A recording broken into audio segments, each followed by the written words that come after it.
Okay, അപ്പം ഇതാണ് app. നമുക്കിപ്പം വണ്ടി നല്ല മഞ്ഞായിട്ട് കിടക്കുകയാണ് പുറത്ത്. നമുക്കിതിപ്പോൾ എങ്ങനെ ഡീഫ്രോസ്റ്റ് ചെയ്യാമെന്ന് നോക്കാം. അപ്പം ഇതിൻ്റെ അകത്ത് എല്ലാ ഓപ്ഷനും കാണും. നമുക്ക് കാറ് ക്ലൈമറ്റ് ഓൺ ആക്കാം. നമുക്ക് നേരത്തെ ഇപ്പം ഇവിടുന്ന് ഇത് ഓണാക്കി കഴിഞ്ഞാൽ നമ്മൾ കാറിൽ ചെല്ലുന്ന സമയത്ത് ഫുള്ള് നല്ല ഹീറ്റായിട്ടിരിക്കും.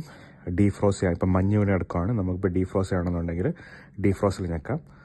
ഇപ്പം ഞാനിപ്പോൾ ഇവിടെ നിന്ന് ഇത് ഓണാക്കുകയാണ്. ഇപ്പോൾ ഓൾറെഡി അവിടെ ഹീറ്റ് സ്റ്റാർട്ട് ചെയ്ത് ഇനിയിപ്പോൾ ഞാൻ കാറിൽ ചെല്ലുമ്പോഴത്തേക്ക് സെറ്റഡ് ഡീഫ്രോസ്റ്റിൽ ഇതായിരിക്കും. ഇപ്പം ഡീഫ്രോസ്റ്റും കൂടെ ഞെക്കുകയാണെന്നുണ്ടെങ്കിൽ വണ്ടി ഡീഫ്രോസ്റ്റ് ആയി കാണും. മഞ്ഞെല്ലാം പുഴുകി പോകുന്നതായിരിക്കും. അത് ഞാനിപ്പോൾ വീഡിയോ കാണിച്ചു തരാം എങ്ങനെയാണ് ഡീഫ്രോസ്റ്റ് ചെയ്യുന്നതെന്ന്. ഓക്കെ.